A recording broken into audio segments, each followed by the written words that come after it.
Hola, bienvenidos a otra clase virtual de diseño y gestión de redes seguras. En esta clase vamos a hacer un ejemplo práctico de cómo instalar una red segura, cómo configurarla y los pasos a dar, los elementos que hay que configurar, los puntos todo lo que hay que tener en cuenta a la hora de instalar una red segura. Vamos a hacer un ejemplo muy concreto utilizando un servidor Zential. Yo recomiendo que os bajéis un sistema de virtualización como VirtualBox, por ejemplo. Os descargáis un servidor Zential de la página web, es gratuito, lo instaléis y vayáis siguiendo los pasos en un sistema virtualizado, vayáis viendo cómo es realmente configurar una red. Creo que es el mejor sistema a aprender y que vais a ver que realmente es muy fácil, es mucho más fácil. Zential nos facilita mucho las cosas, vais a encontraros con problemas que aquí no vemos, pero así se aprende también mucho más. Es decir, van a surgir detalles que no hemos previsto, van a surgir, pero así es la configuración de una red, es más fácil de lo que parece y a veces más difícil de lo que esperamos. Entonces, la red de la que vamos a hablar, la red de ejemplo, va a ser esta. Vamos a utilizar, para empezar, tenemos dos conexiones ADSL que nos van a permitir hacer balanceo de carga, que nos van a permitir que el bastión va a gestionar el tráfico entre Internet y nuestra red, y en caso de que este ADSL empiece a ir lento, va a ir redireccionando cada vez más tráfico a este y siempre vamos a tener mucho más ancho de banda. Para empezar, el doble de ancho de banda, pero no solo es el doble de ancho de banda. Si uno de los puntos va más lento, vamos a aprovechar todo el ancho de banda del otro. Nos va a permitir también que si en un momento dado se nos cae una de las dos conexiones, no vamos a perder en ningún momento la conexión a Internet, vamos a tener el ADSL funcionando siempre sin darnos cuenta, es decir, sin que los clientes, sin que los trabajadores pierdan en ningún momento dado, va a ser todo de forma transparente. Luego, aquí vamos a poner el bastión como puerta principal entre el exterior y el exterior, que va a hacer como firewall, va a controlar todos los paquetes que entran, va a controlar todas las conexiones entrantes y salientes, va a hacer de routing, va a controlar todo el tráfico, va a permitir el tráfico entre todas estas, va a gestionar el tráfico entre todas las zonas de red, y por último vamos a instalarle un servicio de VPN que va a permitir que un backup externo o que un cliente externo se conecte a nuestra red local. El bastión va a tener 5 interfaces de red para permitirnos hacer 2 para las ADSLs y otras 3 para permitirnos segmentar la red en 3 secciones. Vamos a segmentar la red de esta forma, vamos a hacer un segmento de red para lo que es toda la red local, todos los clientes. En un momento dado podríamos hacer varios segmentos para dividir la red local por departamentos o por lo que necesitásemos, pero en este caso vamos a hacer un segmento local para la red local. Un segmento para la red local, otro segmento con una zona desmilitarizada para los servidores que dan acceso, que dan servicios a la red interna, como el servidor de directorio, el servidor de archivos, el de backup o cualquier otro que haya. Todos estos servidores van a estar aquí posicionados, en esta zona desmilitarizada. Y por último, otra zona desmilitarizada para los servidores que dan servicio al exterior, para los clientes que se conectan desde Internet. Tenemos el servicio web, el servicio SQL, FTP, servicio de correo, todo este tipo de servicios van a estar situados en esta zona. Entonces, es el bastión, el sistema, el servidor que vamos a configurar y que va a ser el encargado de gestionar toda esta red. Todo esto, como digo, podemos instalarnos un VirtualBox y hacer una red de ejemplo, incluso instalar servidores de ejemplo y gestionar y comprobar que el tráfico entre unas zonas y otras zonas, entre unos y otros segmentos de red, funciona como queremos que funcione y está gestionado bien por el bastión y no se nos escapa nada. Y como digo, de esta forma, haciéndolo, montándolo y configurándolo, nos vamos a encontrar con errores que ahora no podemos predecir y de los que vamos a aprender, que es al fin y al cabo lo que nos interesa. Para configurar el servidor bastión, lo primero que hay que configurar son las interfaces. Tenemos todas las interfaces de red conectadas entre sí por una interfaz puente. BR es de bridge, puente en inglés, que lo que hace es que conecta las 5 interfaces de red de forma transparente, permite todo el tráfico, hace que funcione como si fuera una sola interfaz de red. Una interfaz puente está conectando todas las interfaces entre sí y haciendo que todo el tráfico, antes de gestionarlo con el firewall, pase de forma transparente. No, los clientes y los servidores no están viendo que haya nada en medio, ven una conexión directa entre ellos. Entonces tenemos cinco interfaces de red, bueno, aquí tenemos 4, pero tendríamos, bueno, aquí tenemos estas 2 interfaces son las que van afuera, estas 2 son las que van a las zonas desmilitarizadas y faltaría una, que es la que va a la red local.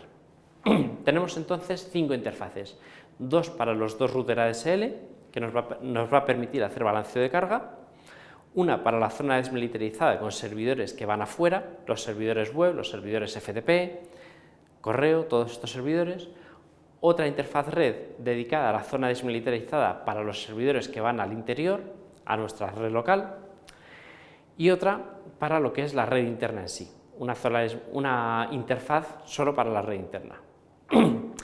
El firewall que tenemos instalado en el bastión es el que tiene que controlar todo este tráfico, el tráfico de las redes internas al bastión, es decir, los clientes que se puedan conectar directamente al bastión, el tráfico entre las redes internas. Aquí entre las redes internas nos referimos a la zona desmilitarizada interna y la red local. Estos son los 2 segmentos de red que estamos denominando como internos porque dan servicio a los clientes conectados en nuestra red. El tráfico desde el bastión hacia las redes externas, que es Internet, desde las redes externas al bastión y desde las redes externas hasta las redes internas. Todo esto tenemos que controlarlo, gestionarlo y permitir solo aquello que realmente necesitamos. A la hora de gestionar un firewall es importante utilizar lo que se llama denegación por defecto, que es decir, configuramos el firewall de forma que no permita absolutamente nada. Todo el tráfico que pasa por el bastión se denega y a partir de ahí vamos permitiendo el tráfico que necesitemos. Necesitamos que los clientes internos se conecten a Internet, pues abrimos este tráfico, permitimos este tráfico. Necesitamos que los clientes de Internet se conecten a los servidores que están en la DMZ, abrimos este tráfico. Y empezando con un firewall totalmente restrictivo, vamos permitiendo todo aquello que necesitemos. Así nos vamos a asegurar que no nos olvidamos de cerrar un tipo de tráfico que no necesitamos. Si empezáramos con un firewall que permite todo el tráfico y fuéramos cerrando, sería mucho más fácil olvidarnos de cerrar servicios que no necesitamos. En cambio, empezando con lo que se llama denegación por defecto, vamos a hacerlo de forma mucho más segura. Firewall entonces básicamente tiene que controlar estos 5 tipos de tráfico. El servidor bastión tiene también lo que se llama un detector de intrusiones, un sistema de detector de intrusiones. En el caso de Zential, que es el tipo de bastión que vamos a instalar, que vamos a utilizar, utiliza el SNORT. El SNORT es un sistema de detección de intrusiones que accede a bases de datos de tipos de ataques, accede a varias bases de datos en Internet con, como diríamos, las firmas, el fingerprinting de los distintos tipos de ataques. Con esas bases de datos le va a servir para reconocer los distintos tipos de ataques que puede sufrir nuestra red. El IDS lo que va a hacer cuando se encuentra con uno de estos tipos de ataques es avisarnos, es lanzar una alerta, guardar un registro en el log, para que nosotros seamos conscientes de que estamos sufriendo estos ataques, de cuántos ataques estamos sufriendo al día, qué tipo de ataques, y luego nosotros lleguemos y los gestionemos y pongamos las medidas necesarias para paliar, para limitar estos ataques, para evitar que se sigan produciendo. El detector de intrusiones no va a actuar, lo único que va a hacer es detectarlo y registrarlo. Vamos a ser nosotros los encargados de revisar estos logs, de ver los tipos de ataques que hay y de hacer lo que tengamos que hacer al respecto. Lo siguiente que vamos a configurar es el balanceo de carga. El balanceo de carga en Zential se configura de esta forma. Tenemos esta interfaz que nos dice las interfaces de red a las que tenemos acceso, las direcciones IP que tienen, el peso que queremos dar, es decir, la prioridad que queremos a que el tráfico se envíe por una o por otra interfaz y la interfaz que va a ser la predeterminada. Con esto, Zential se va a ocupar de todo lo demás. Se va a ocupar de que si en un momento dado una de las 2 interfaces de red se cae, va a redireccionar todo el tráfico por otra. Y siguiendo el orden, siguiendo la prioridad que le hemos dado con el peso, va a redireccionar más o menos tráfico hacia una u otra según la velocidad que esté dando cada una de ellas 2. Lo siguiente que vamos a configurar es un servicio de backup. Tenemos dos tipos de servicios de backup. Tenemos local o remoto. Un servidor de backup local es el que está situado dentro de nuestra propia red y uno remoto el que está en Internet, un servicio de backup en la nube, como ahora después veremos. Luego hay dos tipos de backup que podemos hacer, backup completo o backup incremental. El backup completo es el que coge todos los datos de los que queremos hacer copia de seguridad y los copia enteros a una carpeta, a un disco duro, a un servidor, a un sitio, allí donde queramos ponerlo. Y el backup incremental, en cambio, compara los datos de los que ya tenemos copia de seguridad con los que existen y solo copia aquellos datos que descubre que han cambiado o que son nuevos, solo copia todos los archivos nuevos o los archivos que han cambiado. En general, la configuración más interesante es utilizar un backup completo cada cierto tiempo y un backup incremental con mucha frecuencia. Por ejemplo, podemos hacer un backup completo en fin de semana y un backup incremental todos los días por las noches. El backup local, un servidor de backup local, es mucho más rápido ya que está conectado directamente a nuestra red local y va a ser capaz de hacer la copia de seguridad a toda velocidad, pero es vulnerable a catástrofes y a robos. Tenemos que tener en cuenta que el servicio de backup, que el servidor de copia de seguridad, es lo que nos va a permitir recuperarnos ante una catástrofe. Si esa catástrofe es, por ejemplo, un incendio en el que se quema toda nuestra oficina, el servidor de backup se va a quemar también, con lo cual no vamos a poder recuperarnos. Si se produce un robo, si llegamos un lunes por la mañana a la oficina y nos encontramos que han entrado y se han llevado todos los ordenadores, el backup local tampoco nos va a permitir recuperarnos. Para esto existen lo que son los backups remotos o en la nube. Un servicio de backup remoto es mucho más lento, porque depende del cuello de botella de Internet, es, como diríamos, la velocidad de transmisión de datos a través de Internet es mucho más lenta que entre interfaces de red dentro de la red local.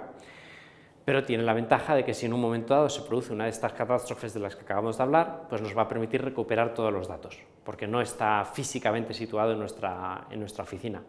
Cuando hablamos de la nube, recordad siempre que la nube realmente no es un sitio etéreo, una red de muchos ordenadores donde están los datos colocados de forma distribuida. La nube suele ser un servidor que nos alquila a otra empresa y que está pues, situada físicamente fuera de nuestra empresa.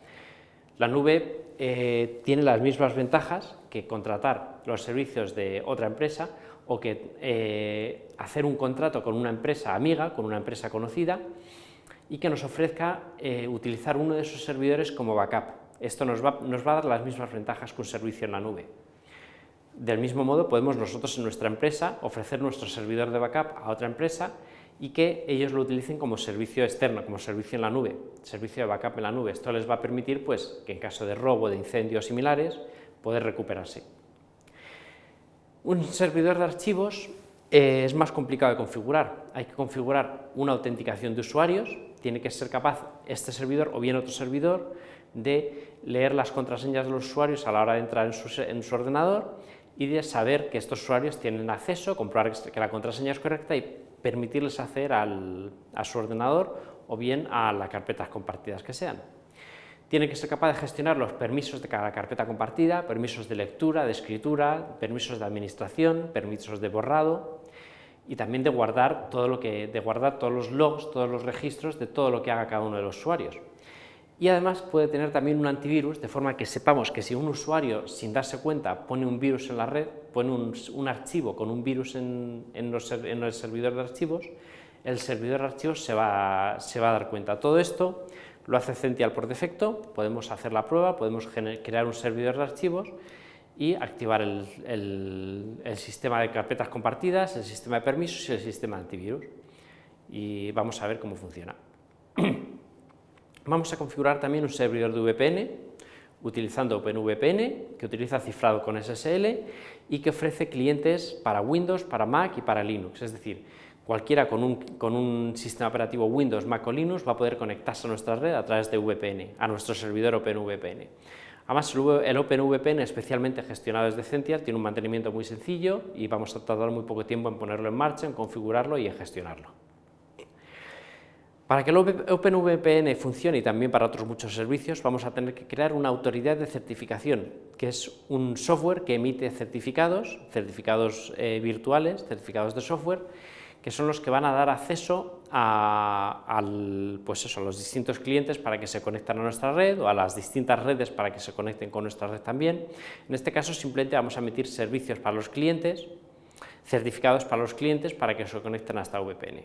Aquí con esta opción vamos a poder descargar la clave de los certificados, enviárselos al cliente a través de un sistema seguro, pues pasárselos con un USB. En este caso estamos haciendo una prueba, no tenemos más que copiarlo a un ordenador que esté conectado a otra red y tratar de abrir esta conexión VPN, que vamos a ver que va a ser muy sencillo. Y con esto pues ya hemos terminado de ver cómo se configuraría una red de ejemplo.